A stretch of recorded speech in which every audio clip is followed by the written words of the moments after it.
Friends, we're about to begin the services for Mrs. Raleigh Susan Cohen. I would ask if you have a cellular device to please turn it to the off position.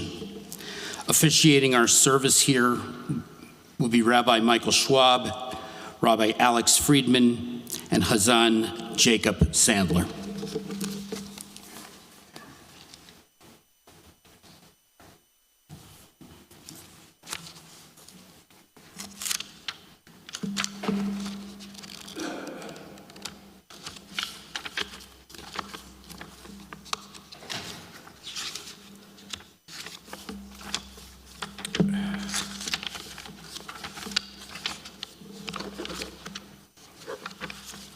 Excuse me.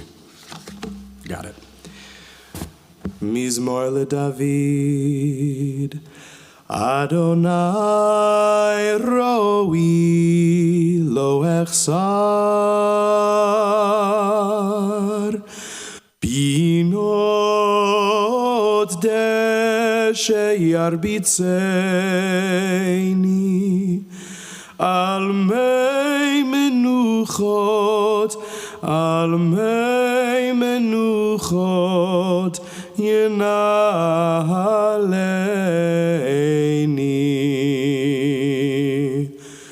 Nafshi yeshovev, yeshovev, yancheini v'maglei tzedek, yancheini v'maglei tzedek leman shemo gam ki elech begeitz al mavet lo irara ki ata imadi Shivtecha umishantecha hema yenachamuni. Taroch lefanai, lefanai, Shulchan neged tzorerai, Dishanta vashemen roshi, kosi revaya. Ach tov v'chesed yirdefuni, Kol yemei chayai, kol yemei chayai, v'shavti beveit Adonai leorech yamim. Adonai roi lo echsar, Adonai roi lo echsar.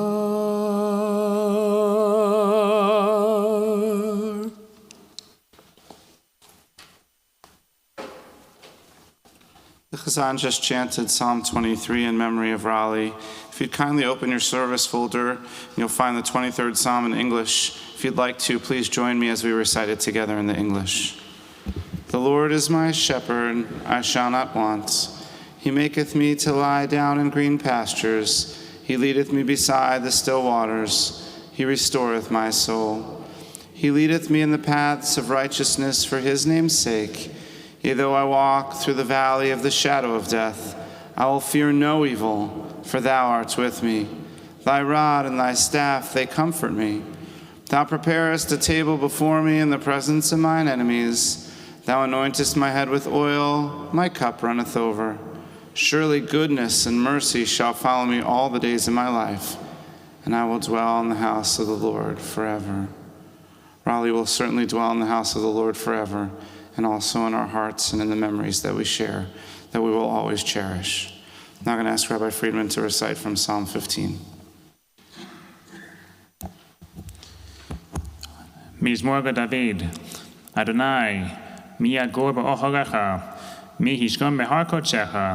הולך תמים ופועל צדק, ודובר אמת בלבבו. לא רגל על לשונו, לא עשה לרעהו רעה, וחרפה לא נשא על קרבו. נמסה ועיניו נמאס, ואת אדוני יכבד. נשבע להרע ולא ימיר. כספו לא נתן בנשך, ושוחד ענקי לא לקח. עושה אלה לא ימות לעולם. A Psalm of David. Do we deserve to enter God's sanctuary?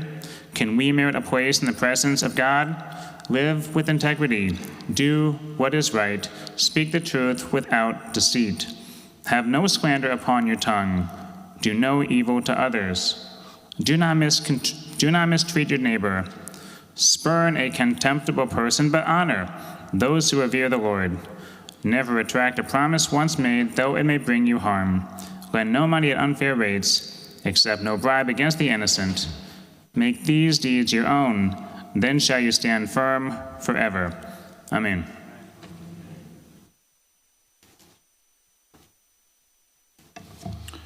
Everyone who knew Raleigh knew what an incredible person she was, and the family thought it would be meaningful to recite Eshet Chayil in her memory. I'll do a section of it. Eshet Chayil miyimtza v'rachok mipnini michra batach ba'lev ba'ala v'shala lo yachzar kamla tov tov v'lo ra kol yimei chayaha. What a precious find is an Eshet Chayil, a woman of valor. Her worth is far beyond rubies. Her husband puts her confidence in her and lacks no good thing.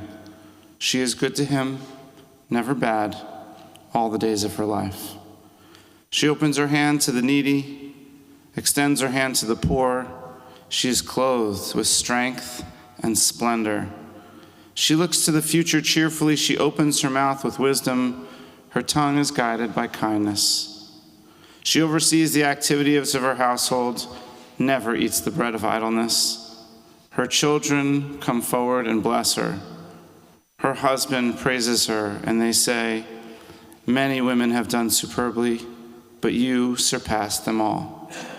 Charm is deceitful and beauty vain, but a God-revering woman is much to be praised.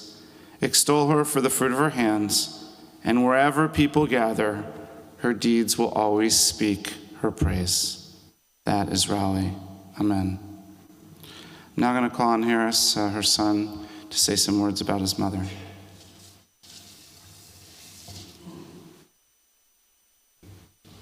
There's water here. Tissues. Do I need to move this higher, or is it okay? No, you can just put Not this. With permission from my father, I stand before you today with immense sadness and a broken heart as we remember our mom, Raleigh Susan Cohen, Rachel Tzipora, Bat Yosef Hershel V'Chaya Basha. I want to share a few things about my mom, the special relationship that she shared with our family and her friends, and some lessons that we can all take from her to apply to our lives. According to the Susan G. Komen Foundation, it is estimated that in the United States in 2024, there will be over 360,000 diagnoses of breast cancer and over 42,000 deaths. Yet thanks to new treatments, medicines, gene therapies, there is hope that many of these people will live longer than ever before, and that one day soon this disease and others will be completely eradicated.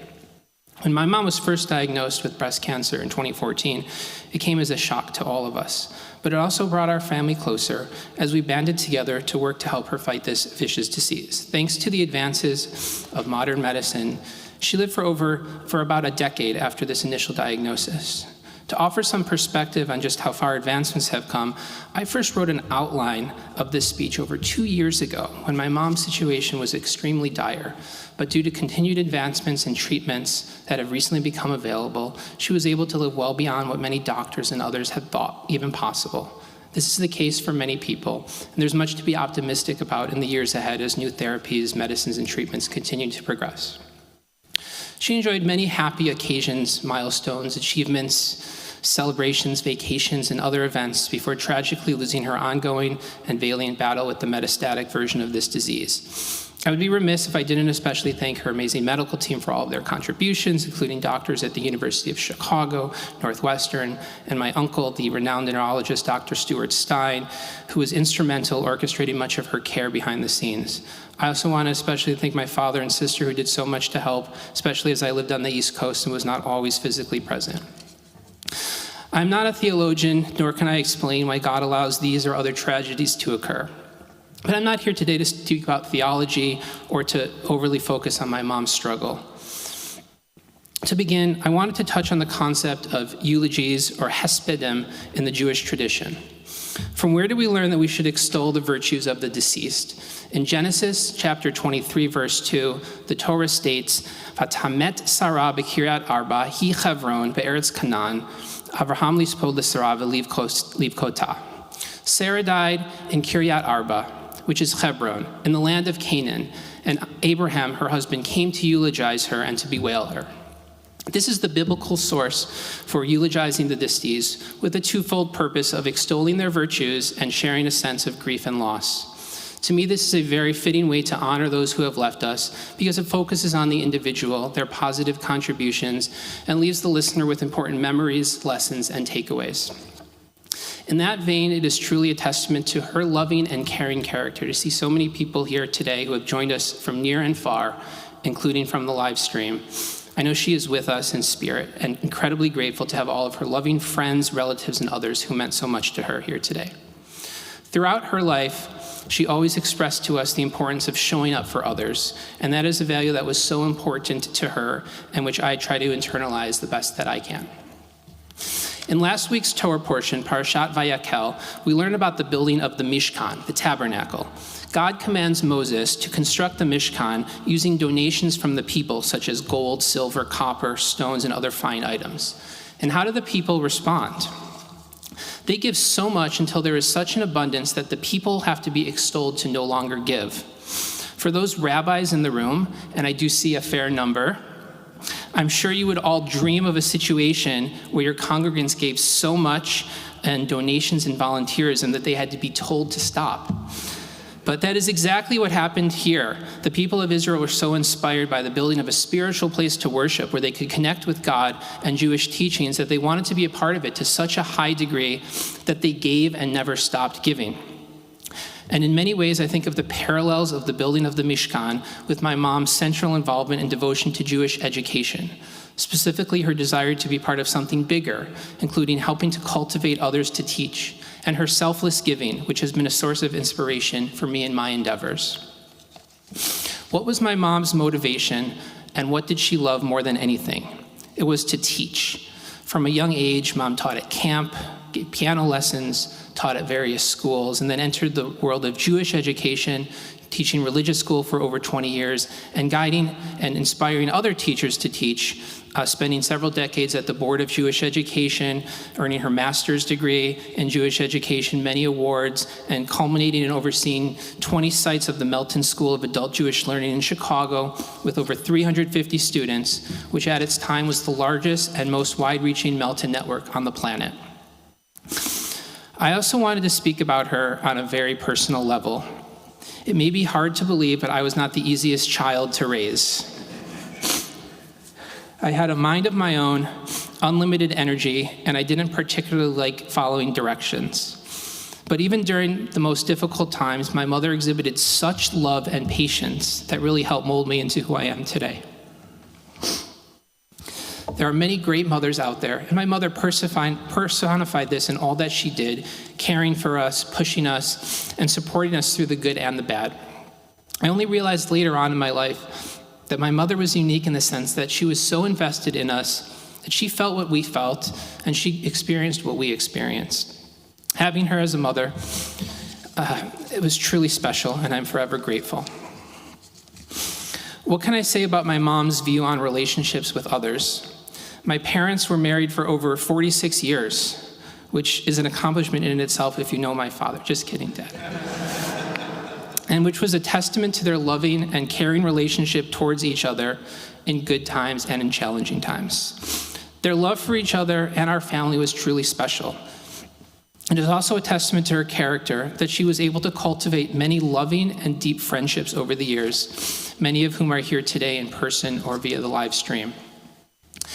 I hope you realize how important you were to her, especially as she went through challenging times. If she was ever wronged by others, she quickly forgot. When others needed something, she was quickly there to provide the best she could, even as her health deteriorated.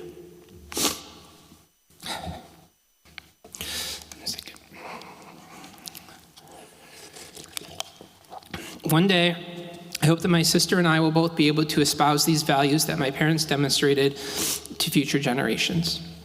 Finally, I want to focus on an overarching teachings that my mom felt strongly about. First, she would say that we all have an obligation to teach others. Each of us has a particular skill, whether it is intellectual, spiritual, creativity, or another unique talent. We should channel that skill and use it to help teach and inspire others. Second, she would say that we should take time to look beyond ourselves and to care about others. Find out what our friend or neighbor is lacking in, help ensure they can get what they need so they can thrive and reach their potential. Lastly, I think she would agree that it's about leaving the world a better place than you found it.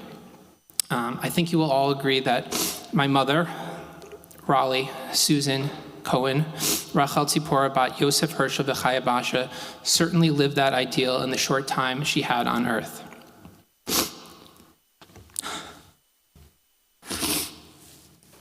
Mom, you will be missed more than anything, and we will always love you with all of our hearts.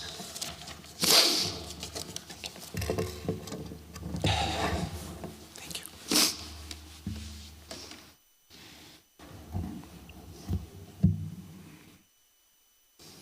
Thank Harris for his beautiful words. I want to call up Abra and her friend Noah to say some words about her mom.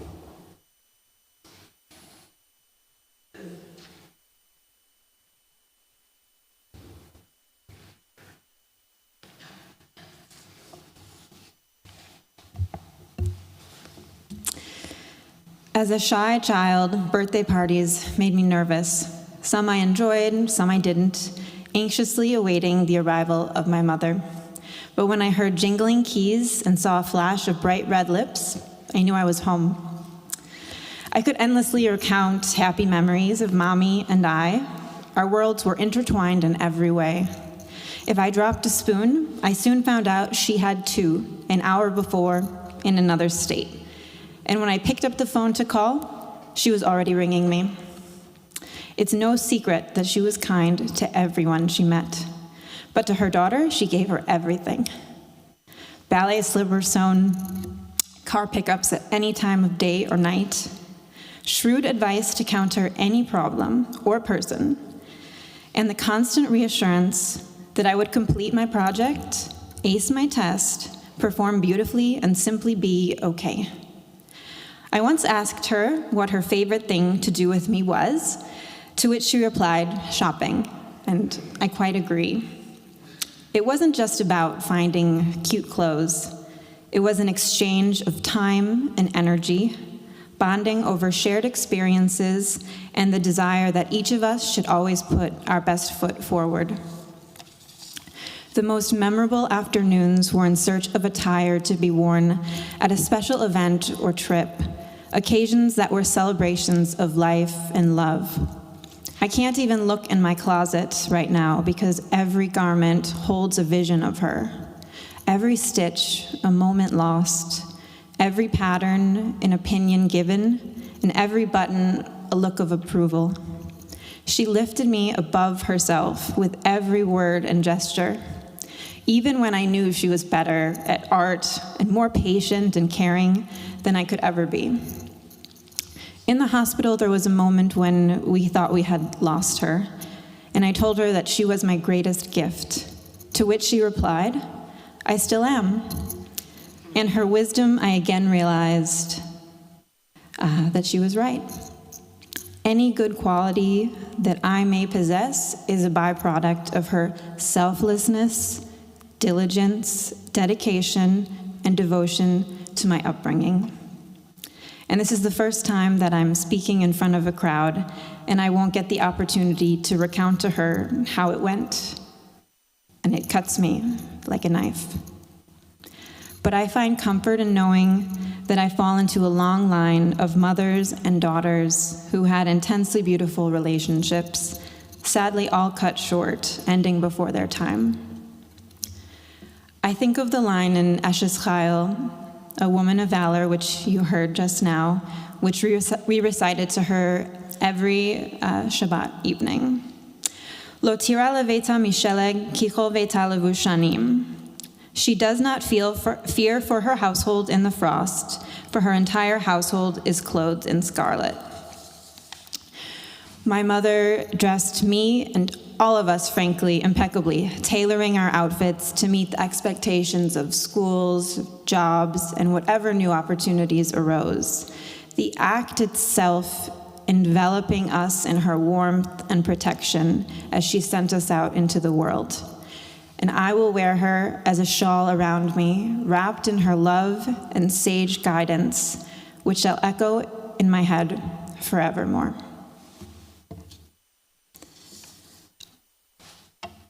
And I'd like to take a moment to recite one of her favorite poems, Immortality, written by Claire Harner in 1934. She loved poetry, as did her mother, and they would recite these poems by heart.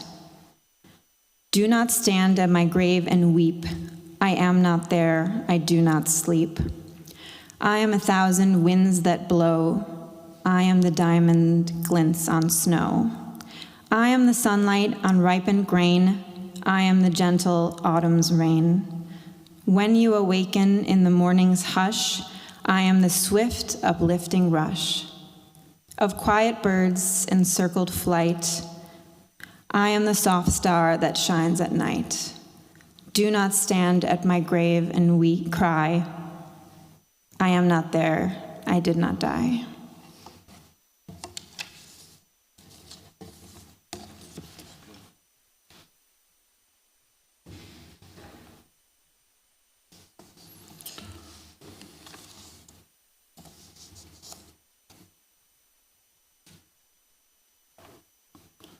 I want to thank Habra for her beautiful words. Her brother, Dr. Stuart Stein, is not with us in person, but he's with us on live stream, and he composed some remarks that I'm going to read on his behalf. These are his words. The Talmud speaks of the existence at any one time of 36 righteous ones around the world. Today we remember my sister, Raleigh Cohen, but in 1991, our father, Jerome Herbert Stein, was eulogized by the rabbi as one of those 36 righteous ones whom the world had now lost. Raleigh, like her father, can also be categorized as one of the righteous ones, which we have now lost. And I will now offer some thoughts as a brother and a physician about Raleigh. Raleigh was diagnosed with breast cancer in 2014 and succumbed to this on March 9th. In 2019, she was diagnosed with advanced metastatic cancer, which spread to multiple sites. On behalf of our family, we would like to thank all of you who are here personally or virtually or in your thoughts for your presence today and your continued support for Raleigh and her immediate family over many years. The individuals to be acknowledged include her extended family, her many lifelong friends, her colleagues, and her physicians, Dr. Fleming, Dr. Hoffman, Dr. Kaimura at the University of Chicago, and Dr. Kumthakar at Northwestern, and the hospital inpatient and outpatient staffs. It is important to realize how critical your communication, interaction, all forms of support were to Raleigh and her immediate family. Several weeks ago, one of Raleigh and her husband, Stuart's closest friends, flew in from Israel just to see her. Knowing of Raleigh's expertise and love for classical piano, he then arranged last week for a professional pianist to come and play at Raleigh's home. She enjoyed this immensely.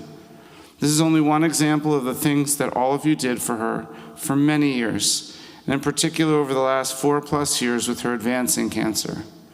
However, commitments from others reflect on the quality, strength, and persistence of Raleigh's personal dedication to all of you. Thank you again. May your selflessness and caring extend to your lives. From 2014 at initial breast cancer diagnosis to November of 2019, when her metastatic cancer was diagnosed, she continued her active leadership and teaching role at the Florence Melton School. How she responded to the advanced cancer and its progression from 2019 to the present is a testament to her courage, her ability to focus on the daily as well as bigger picture, and a predilection to thinking outside of the box to try to treat her cancer in spite of great emotional duress and uncertainty. Her husband, Stuart, and she directly and immediately approached the understanding and treatment of the advanced breast cancer in 2019, going to the top center at Sloan Kettering in New York City, and then starting with the breast cancer team at the University of Chicago in Hyde Park. She, along with Stuart, would take the long trek from Highland Park to Hyde Park, often many times a week, for physician visits, diagnostic testing, chemotherapy, and radiotherapy, and also to Northwestern downtown, so she'd get the very highest level of care. In the midst of this, as with many other cancer patients, she was sick and in pain at times, from her cancer and the side effects of therapy, with in many cases unknown projected effectiveness of these therapies, including novel clinical trials. Raleigh remained courageous, and she willed herself to beat the cancer and live with quality and for her family and friends. Even several weeks ago, with very severe disease, she drove with her husband to U of C in Hyde Park and articulately and strongly expressed her continued desire to live and to have treatment. Every patient is different, but the quality care that she received, her own indomitable spirit, and the unwavering emotional care and time commitment of her husband, Stuart, and her children, Abra and Harris, allowed Raleigh to live much longer than projected based on the severity of her progressive cancer. During this time, she continued to be respectful, grateful, and rational. As such, she continued and she herself lived in the significant journeys of her grandmother, who had many heart attacks, her mother who had a brain tumor and multiple other cancers, and her father with a brain tumor and multiple other neurological disorders. All lived many years with a quality of life that exceeded expectations. Thank you for your support, and let Raleigh be an inspiration to all of you, as she always wished you the best for you and your families. She was a special person.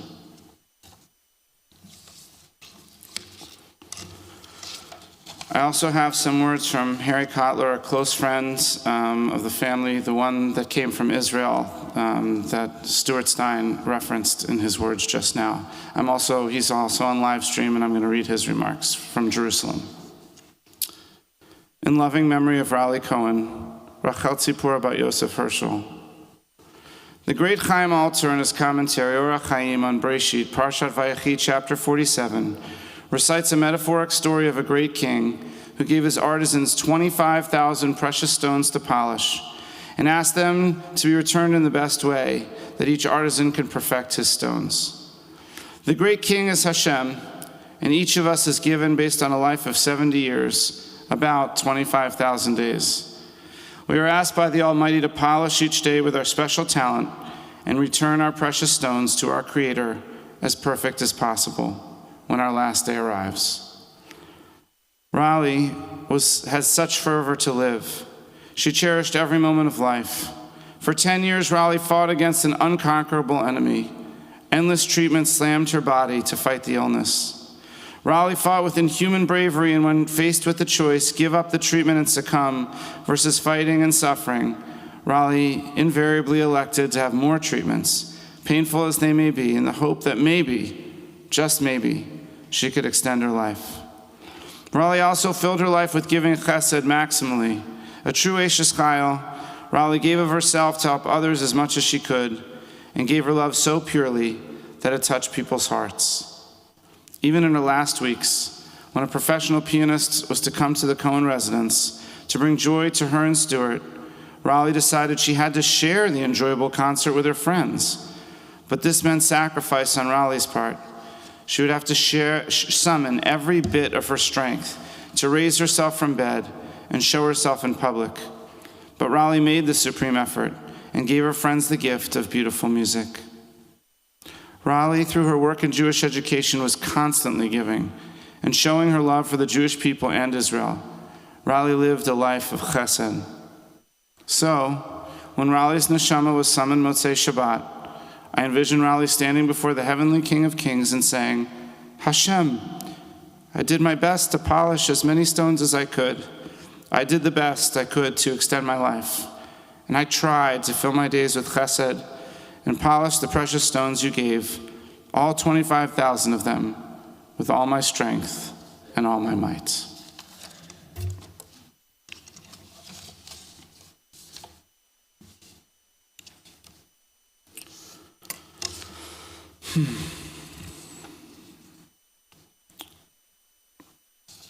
As all of you know, our dearest Raleigh died on Rosh Chodesh Adar Bet, when we usher in the month of the holiday of Purim, about which it says, those who enter into Adar increase their joy.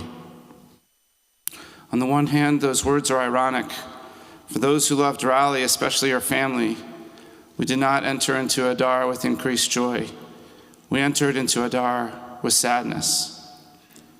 Yet, if a funeral is truly a celebration of life, perhaps her death in the month of joy is completely fitting. For when Raleigh entered the world, indeed her presence certainly increased the joy, love, and happiness in the lives of all who came into contact with her. She simply made everyone around her better with her kindness, her bright smile, her deep intelligence, and her great wisdom. And what is more, as it says about Mordecai in the book of Esther, which we will read very soon, Doresh tov lamo v'dover shalom l'chol zaro. He sought the good of his people and was an advocate for peace for all their descendants. Raleigh too loved the Jewish people, and as an educator and a lay leader, she always sought to better our people. And she had so much love for her family and her community, and she wanted nothing more than for all of us to be fulfilled and at peace. Therefore, it is my extremely sad honor to extend my condolences and those of the Bethel community to Raleigh's beloved family, to her devoted husband, Stuart, to her cherished children, Harris and Abra, and to her loving brother, Stuart Stein, and to all of her wonderful family and friends, many who are here, who she cared about so deeply. My prayer is that the words we share and the traditions we observe provide some measure of comfort at a difficult time. The family also wanted to acknowledge the many people who are participating over live stream, and thank you for being here too. And a special acknowledgement from the family to the many rabbis and Jewish educators who are here. And a particular thank you to my colleague, David Walkenfeld, who traveled from DC and is Harris's rabbi, but served here in Chicago for many years. Thanks for being here. We just heard the beautiful words of Harris and Abra, her brother Stuart, and a deep friend. And I now have the privilege to share some words on behalf of her husband, Stuart, and then also some words on behalf of the Bethel community. As Stuart shared with me, Raleigh was born at Michael Reese Hospital and grew up in Hyde Park with her devoted parents and her loving brother, Stuart, who is 3 years older. She went to the lab school there, and her family was very involved in Rudfeit Tzedek, where her mother's family had been active for many, many years and big supporters. From an early age, she was taught to value family, education, and Jewish life, and that's how she lived. In 1958, their family moved to Highland Park, and as most of you know, Raleigh and Stuart raised their family in the very same house her parents bought, the same house where Raleigh and Stuart lived until her passing. I'm told that as a young woman, she was athletic, competing as a high jumper, and that she was a wonderful dancer. As you can also imagine, Stuart said she was very social. She loved to go to dances, meet other people, a few dates here and there before she met Stuart. She was that kind of person. After high school, she went to U of I. In her second or third year, she entered an elevator and noticed a new student. She asked her girlfriend who he was and discovered he had just transferred from the University of Michigan to the architectural school at U of I. She told her friend that there was something about him, and she believed she would marry him one day. So her friend got them in touch, and Stuart asked her on a date. Let's just say that the first date tested Raleigh's belief that he was actually the one. As Stuart tells it, he had a policy that on all first dates, were to be study dates in the library, and that came with a very limited investment of purchasing a snack for his date from the vending machine. His words, his words. If it went well, they could then move to dinner in the movies. And this is how it went with Raleigh. And added to that, Stuart had a friend's birthday party he was attending after the date, and as he put it, quote, "Stupidly, I didn't even think to invite her to go with me." Well, let's say their study date wasn't great, and she was not pleased that he left to go to the party and didn't include her. Thus, there was no initial second date. But of course, that's not where the story ends. Stuart actually got the flu soon after, and a friend told Raleigh about it. Raleigh, the ever-compassionate and utterly polite person that we all know she was, wrote a get-well card for Stuart and dropped it off at his door. When he read it and realized that she had taken the time to do something so lovely for him, even though they had only one date and it didn't even go well, he was very touched and realized she was a very special person. When he got better, he called her right away. He asked her for a second date, and to his relief, thank God, she said yes. And this time he planned a wonderful date, including a concert, a meal, and the movies. I saw all the originals. They had a great time, and from there they never looked back. As Stuart wrote to me, and I quote, "February 7th, 1974 was the luckiest day of my life, the day I met Raleigh. Raleigh made me. Without her and the family we created, I would be nothing. She set the tone and the standards for our family. She told me when we needed to move.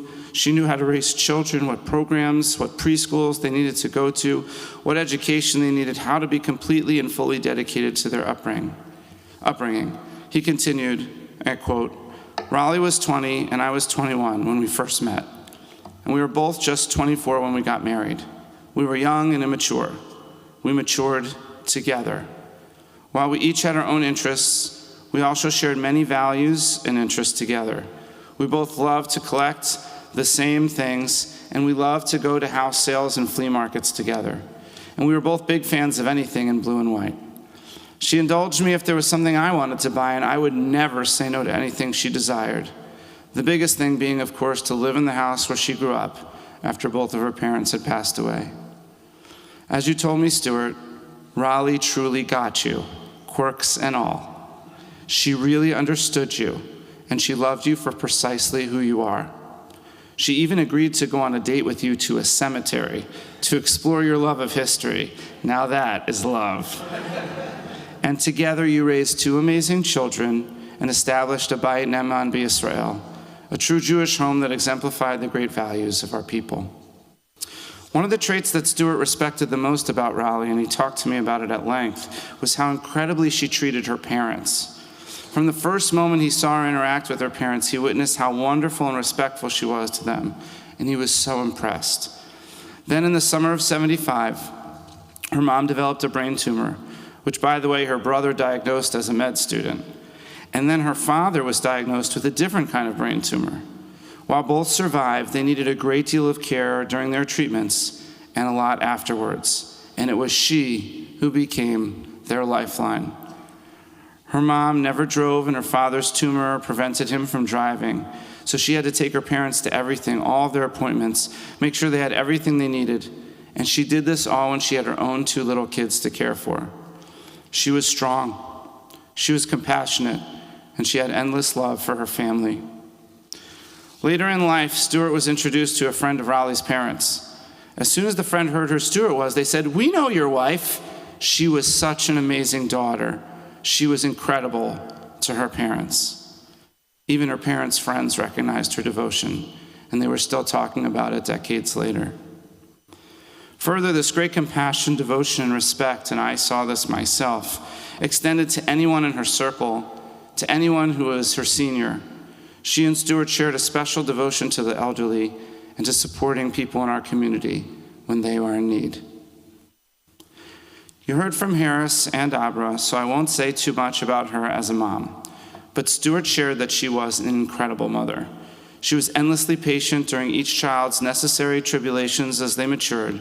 She invested each with a sense of the importance of Judaism through keeping kosher, celebrating holidays and Shabbat, providing a strong Jewish education, and staying active right here at Bethel. And as a Jewish educator herself, she was an incredible role model. She had high expectations of the kids in general and made sure that each child was appropriately respectful and well-mannered. In particular, and this came up in our meeting, she was meticulous about writing thank you notes when someone gave you a gift or did you a kindness. And it couldn't just be a general thank you. It had to mention the gift specifically and how you intended to use it. And it needed to be done promptly. There were simply things that one needed to do correctly to do right by others. As Stuart said, she was surely the backbone of the family. And I can tell you that she was not only a leader at home, she was an accomplished professional and an amazing volunteer for many causes.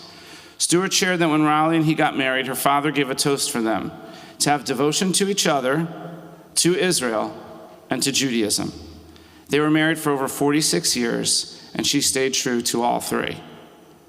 After receiving her Bachelor's of Science in Elementary Ed with high honors at University of Illinois, and then her Master's of Arts in Jewish Professional Studies from Spertus, Raleigh serves as the director of both teacher education and the Florence Melton School of Adult Jewish Learning at the BJE.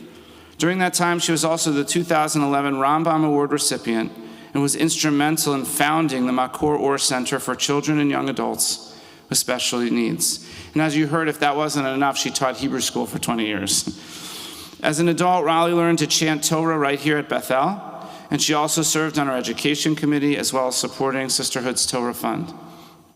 More recently, she was able to judge the Cohen Religious School My Family Story Project with her daughter Abra, who brought that project to Bethel. It was nice for both of them.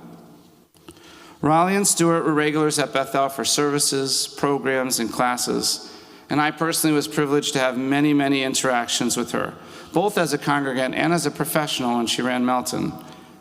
I had enormous respect for her, for she was kind, she was smart, she was incredibly competent, she was always a pleasure to work with, and she was passionate about serving others. I enjoyed our many conversations, and I always learned from her each time we interacted. She was a wonderful role model for me, and I will personally miss her very, very much. As I said, she was a great Ohevet Yisrael, a lover of Israel. She did so many things to support Israel, and I'm just sad to say that October 7th really made her sad. And today I want to offer a prayer on her behalf that one day soon there's peace and security in the land of Israel.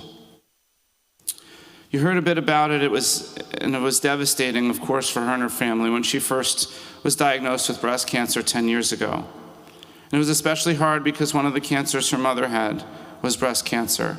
And Stuart told me it was like having it a second time for her, which was traumatic.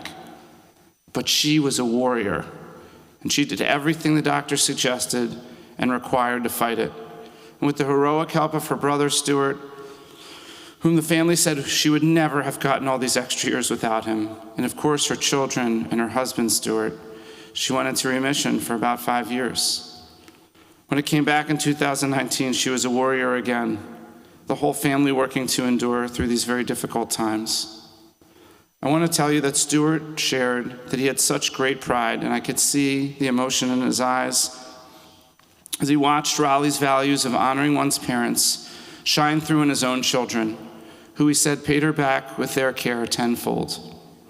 Harris was constantly coming back from DC and talked to Raleigh every day, and he did his best to research and help guide her medical care. And she and Abra were so close, and she did very much the same from New York. And then in these last 2 years, she requested from her employer to go remote and uprooted herself to be back here in Chicago, to be by her mom's side. And she was indispensable to her mother's care. And Stuart, you were a hero. Raleigh was always in the forefront of your minds and in your hearts. You gathered every resource possible to try to make Raleigh's life as best it could be, doing the things she loved, seeing the people she loved, going to the places she wanted to be, and of course, getting her the best care. She was private about things, and she never wanted to be defined by her illness, and you made it possible for her to live the way she wanted to, even when it was so hard, on both of you. As you wrote to me, although she didn't want to be defined by her illness, You were nevertheless grateful for all of the many kindnesses you and Raleigh received over all this time. The cards, the letters, the contributions, the gifts, the help, the meals, the Starbucks lattes, the trips from very long distances to visit her, the piano recital in your home to cheer her up, and every little kindness meant something when you're facing a catastrophic illness. It takes a village for a lot of things, but Raleigh had the love of each and every one of you to sustain her. And sustain her, we all did. As you wrote to me, Stuart, for almost 10 years I accompanied Raleigh on this journey. Except for a small few, I was with her for every doctor appointment, every test, every MRI, CT scan, PET scan, chemotherapy, and surgery. And I would not have had it any other way. And now she is gone, but she will always be with me. And while you didn't make 50 years married, you sweetly decided to celebrate the 50th anniversary of your first date. A friend from Israel, we learned, came in, played piano with close family and friends, and that is a memory you can always cherish. However we remember Raleigh, let's please do so with the deep love and respect she deserves. She was an amazing and dedicated Jewish educator, a classical pianist, a great lover of Israel and the Jewish people, an incredible wife, mother, relative, and friend. She was kind, forgiving, selfless, creative, radiant, appreciative, proper, and always an elegant dresser. She loved dogs, ladybugs, the ravines of Highland Park, her community, and most of all, her family. Di zichra brucha, may the memory of Rachel Tzipora bat Yosef Herschel v'Chaya Basha always be for a blessing, and please let us all say Amen. I'm now going to read some remarks from Rabbi Kurtz, Rabbi Emeritus here at Bethel from Yerushalayim to close. Brian and I were very saddened to learn of Raleigh's passing. We send our condolences to the family. She put up a great fight with so many people caring and rooting for her to the very, very end. I was reciting Misha Berach for her through Sunday morning here in Yerushalayim. While she lost her battle, she leaves behind a wonderful legacy as a beloved member of her family, a devoted educator, and a proud and committed Jew. Raleigh was a teacher in the fullest sense of the word and a wonderful friend. As Pirkei Avot states, find yourself a teacher and acquire for yourself a friend. We were fortunate that Raleigh was both to us and so many others. She was a teacher's teacher. In her work at the BJE and in Melton, she educated teachers and gave them tools to assist their students in gaining the best of Jewish education. She was instrumental in ensuring that adult continuing education assumed a major role in the wider Jewish community, enabling so many adults to gain further knowledge of Jewish life, history, and culture. I was privileged to work with Raleigh, both as my congregant and my colleague. She opened the doors of the BJE building to the Lunch with the Rabbi program of Bethel, enabling members of the congregation and the wider community to enlarge their knowledge of our tradition. And she herself was a participant in the classes, growing in her own understanding of Jewish life. Raleigh was also a good friend. She carried herself with dignity and continually showed her concern for others. I enjoyed our conversations and appreciated her willingness to share her life with others. She will be missed, both in the family circle and in the community. To her beloved family and her many friends and colleagues, I send the message that we will recite at the end of our Torah reading this Shabbat, Chazak, Chazak, V'nit Chazek. May the memory of Raleigh Cohen always be for a blessing, and may our family be comforted among the other mourners of Zion and Jerusalem. Amen. I'm now going to ask you to kindly stand if you're able, so we can recite the memorial prayer.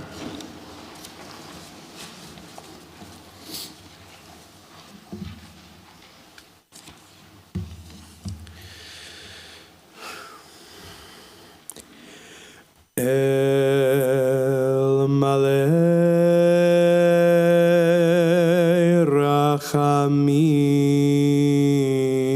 Rachamim Shochen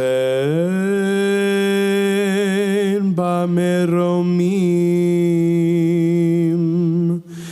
Hametzei Menucha Nechona Tachat Kanfei HaShekhinah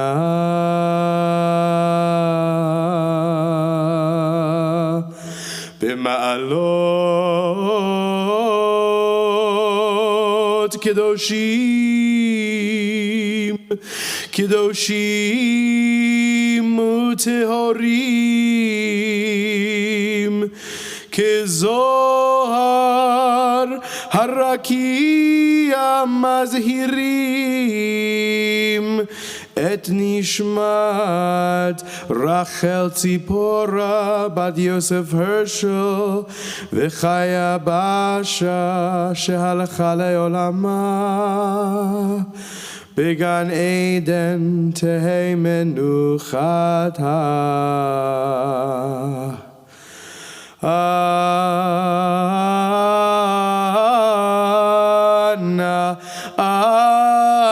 בעל הרחמים,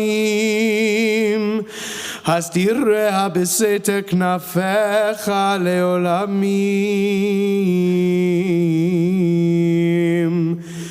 וצרור בצרור החיים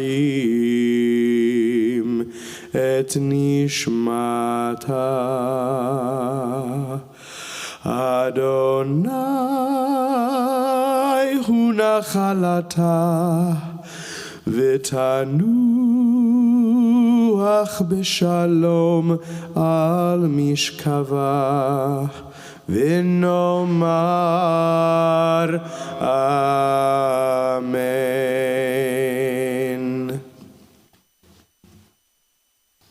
Exalted, compassionate God, grant infinite rest in your sheltering presence among the holy and the pure, to the soul of Rachel Tzipora bat Yosef Hershel v'Chaya Basha, Raleigh Susan Cohen, who has gone to her eternal home. Merciful One, we ask that our loved one find perfect peace in your eternal embrace. May her soul be bound up in the bond of everlasting life. May she rest in peace, and let us say amen. If you'd kindly have a seat for just a moment.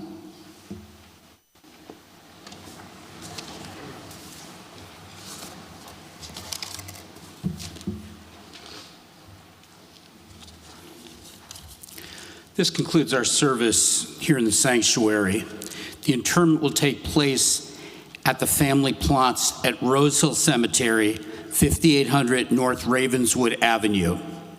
Please note there will be no procession to Rose Hill.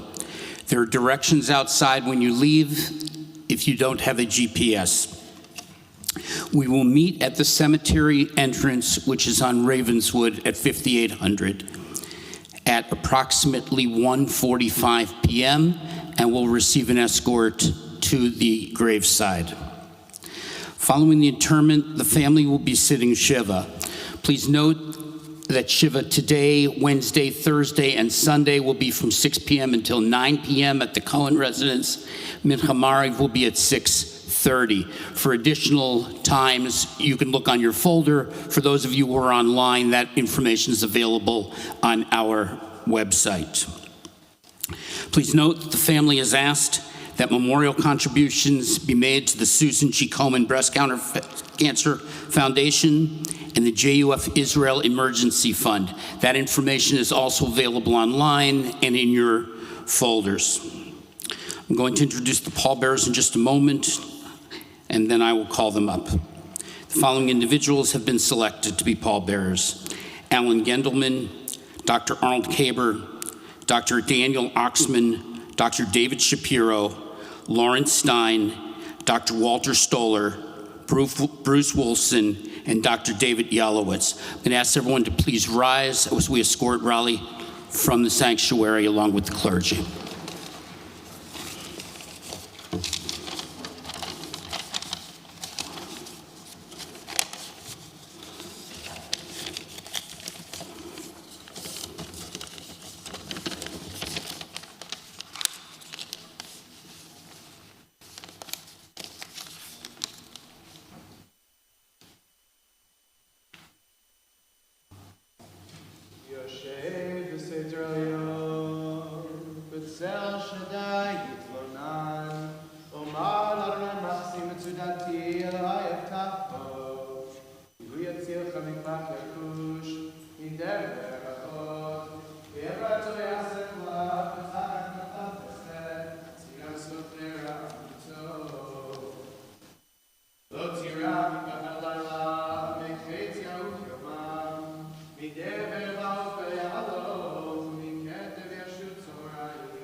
Watch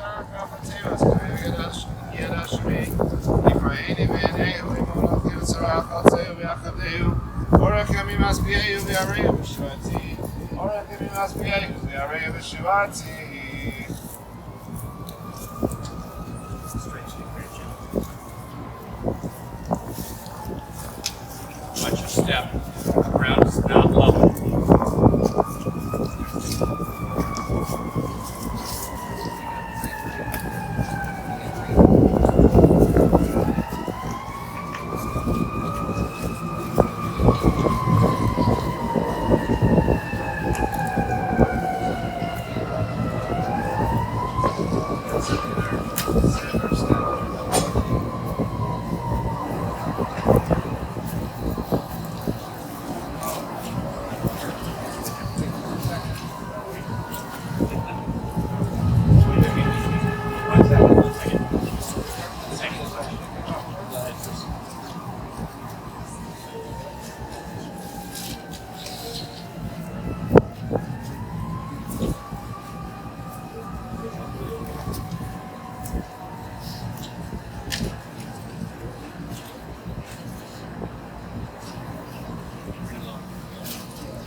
Shir Lamalot, Esa Einai Ari Me'ayin Yavozri, Ezri Ve'im Adonai, Ose Shamayim La'aretz, Al Yitzei Mamot Raglecha, Al Yanum Shomrecha, Hine Lo Yanum V'lo Yishan Shomer Yisrael, Adonai Shomrecha, Adonai Tzilcha Yad Yeminecha, Yom HaShemesh L'Yakeka V'Yareach B'Layla, Adonai Yishmorcha Mikol Ra Yishmor Et Nafshecha, Adonai Yishmor Tzidcha U'Voecha Me'ata V'Yad Olam. I turn my eyes to the mountains. From where will my help come? My help comes from God, maker of heaven and earth. God will not let your foot give way. Your guardian will not slumber. The guardian of Israel neither slumbers nor sleeps. God is your protection, a guardian at your right hand. By day the sun will not strike you, nor the moon by night. God will guard you from all harm and guard your life. God guards your going and your coming, now and forevermore. Al Mekomat Tavo V'Shalom. May Raleigh Susan Cohen go unto God in peace, and let us say Amen. In a moment, once they're finished lowering the casket,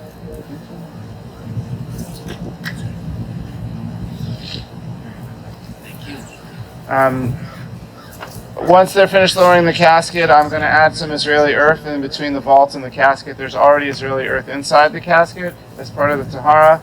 This represents Raleigh's eternal connection to the land and the people of Israel.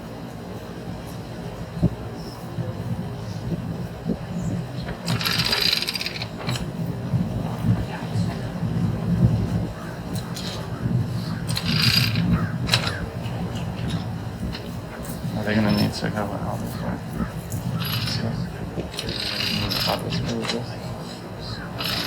I think you guys are going to have to move over here so that they can pull this.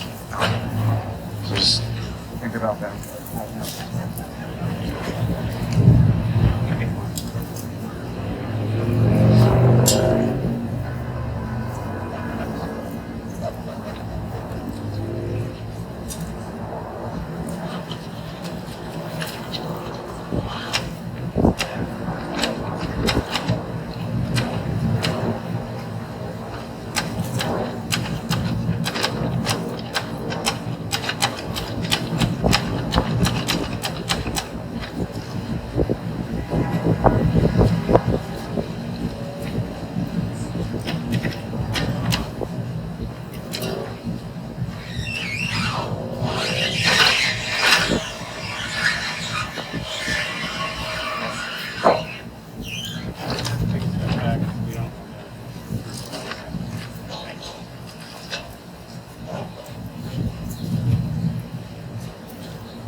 Yes, please. As they prepare to lower the vault cover, I'm going to recite Tziduk Hadin. Hatzur tamim polo ki chol rachav mishpana l'munavin avel tzadik v'yasharhu. Hatzur tamim b'chol po'al mi'omar lo matifal shalif v'matav ma'al mimidim b'chayim urid shol v'ya'al. Hatzur tamim b'chol ma'aseh mi'omar lo mataseh omer v'aseh chesed chinam lanu taseh v'izkut hanekad kesek shiva v'aseh. Tzadik b'chol rachav hatzur tamim erech apayim l'irachamim v'chamol na v'chus navot avanim ki l'chadon aslichot v'rachamim. Tzadik atah Adonai lamid al hachayot asher b'yadcha pikton kol ruchot chalil l'cha zichronenu limchot yunai necha b'rachamim aleinu v'kuchot ki l'cha Adon harachamim v'aslichot Adam ben shana yeh olev shalim yichya ma yitron lo kelo haya yeh baruch dayan ha'emet meiminu b'chayeh baruch hu ki emet dino meshoteda kol beinu meshalim ladam cheshbono v'dino v'akol ishmo daya yitenu Yadanu Adonai ki tzedek mishpatecha titzdak b'dvarecha v'tizkeh b'shovtecha ve'en lo aher achar midat shovtecha tzadik atah Adonai v'yashar mishpatecha dayan emet shofet tzedek v'yemet baruch dayan ha'emet shekol mishpatav tzedek v'yemet nevesh kol chai b'yadecha tzedek malay yaminecha rachim aplitat tzon yadecha v'tomar l'malach heref yadecha Gedol ha'itzav rav haliyah asher inecha pirku chol kol dorchei b'nei adam Lateli shlich yichid rachav ifrim elav lagid ki asher Adonai tzri v'lo latabo Adonai natan v'Adonai lakach yehi shem Adonai mevarach v'rachum yichaper von v'lo yashchid v'yirbal shiva po v'lo yir kol chamato.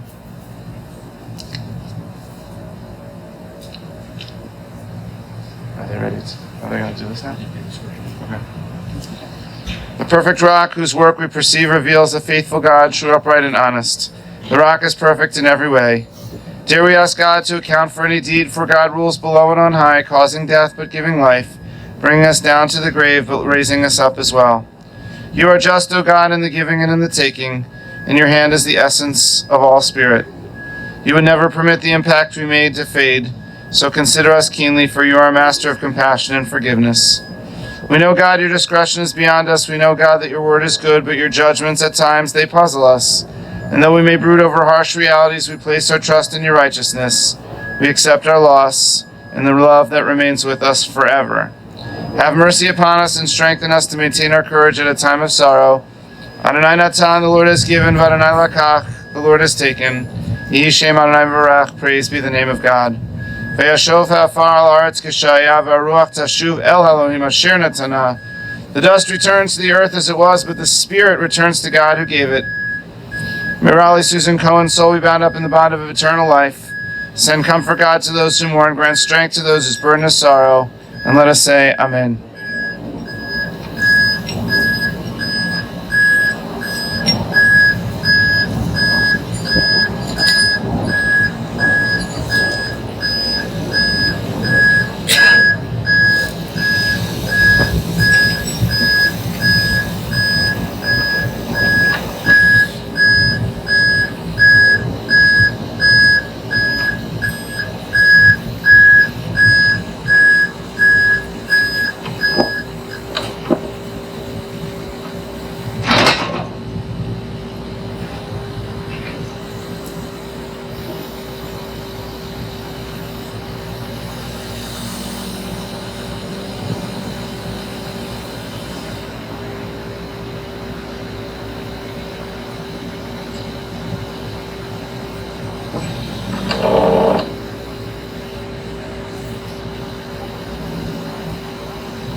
prayer first.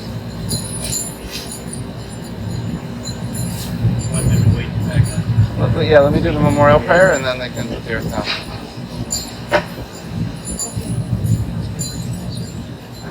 Good, right.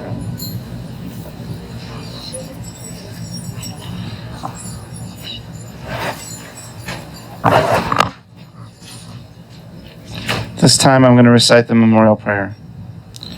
El Malei Rachamim, Shochen Bamromim, Hametzei Menucha Nechona, Tachat Kanfei HaShechina, Malot Kiroshim Utorim, Kezohar Rakia Mazirim Enishmat Rachel Tzipora, Bat Yosef Hershel, V'chaya Basha, Shelcha Liolama, Began Eden Tei Menuchata, Ana Bala Rachamim, Hastirei Abaseiter Kenafecha Liolamim, Utzor B'tzor Chaim Enishmata, Adonai Anachvata, V'tanuch B'shalom Amishkava, V'nomar Amen.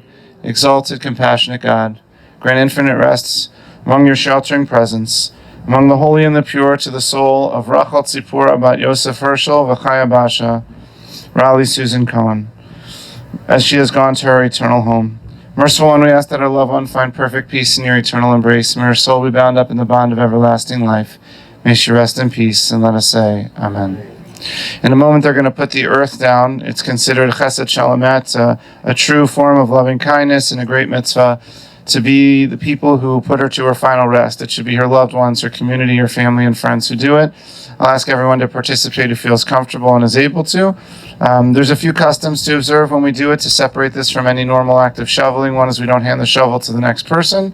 After we're done, we put it back in the earth. Second, we do at least 3 shovelfuls, something significant. And the third is some people have the custom of, instead of holding the shovel the normal way the first shovelful, you turn the blade over and push in, because you never do that in a normal act of shoveling. So we'll just wait for them to put the earth down.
There we go.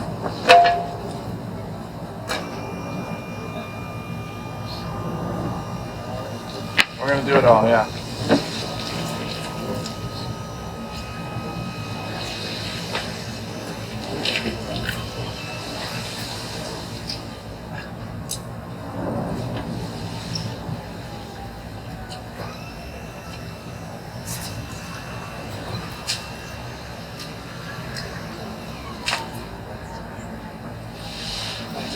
Please be very careful around the grave.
Every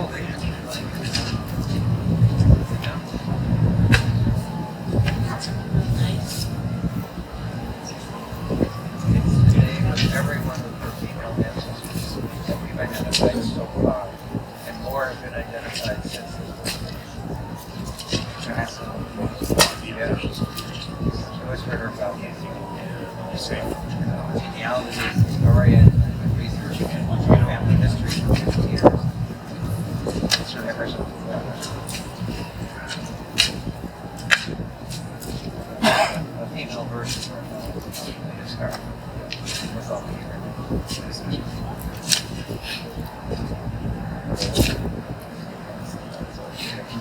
Right, well, it's darker, right? Yeah, it's not fringe, and you know.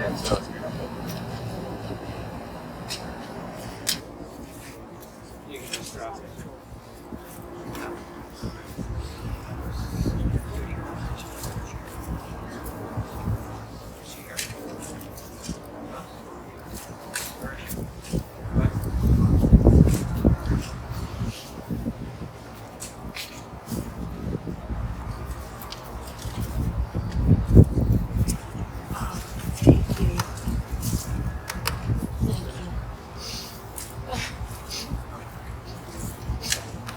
Like losing a sister I never had, you know?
Thank you.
That's true.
Detroit and then Dallas for 49 years, and now they.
Thank you everyone for doing this mitzvah. The family is now going to recite the burial path. Iskadal v'Iskadal Shemei Rabbah. Amen. Yalmadi hu ati le'itadaka u'le'ahaya me'kaya u'le'aska l'tayye alma u'le'viznen karta Yerushalem u'le'sharkamel he'kala v'gadeh u'le'nahar al-mana yifa'ah Arha, Tava, Ulvahana, Ishmael, Lehavreha, Rayla, Dusha, Grihu, Mahuse, Vihare, Vihayehon, Uvionehon, Vihaye, Tehol, Beis Israel, Vadala, Uzman, Ari, Vimru, Amen. Tishrei Rabba Barak Yisbarak V'Yishtabach V'Yispavar V'Yisroman V'Yisnaseh V'Yishadar V'Yisalev V'Yishalal Shemei Kedusha V'Richu Le'elah V'Kol V'Yirchasa V'Shirasa Tushnecha V'Nechamasa V'Aviran V'Yalma V'Yivru Amen. Tehei Shlama Rabba Min Shemaya, Tehayim Aleinu Ve'al Kol Yisrael V'Yimru Amen. Osei Shalom V'Rama, Yaseh Shalom Aleinu ve'al Kol Yisrael v'yamru Amen. May Raleigh's memory always be for a blessing. What we're going to do is we're going to do a shura. Let's make 2 lines facing each other, creating a corridor so the family walk in between back towards their car. So if everybody who's not in that family can line up on the other side. The custom is that as they pass you, you recite the traditional words of comfort. This shura reminds them that as they're making their way into the mourning period, that they're surrounded by the love of their family, their friends, their community, and the presence of God. Please walk with me. Amakam, Ibatam, Batam, Batom, Shah, May God comfort you amongst all the other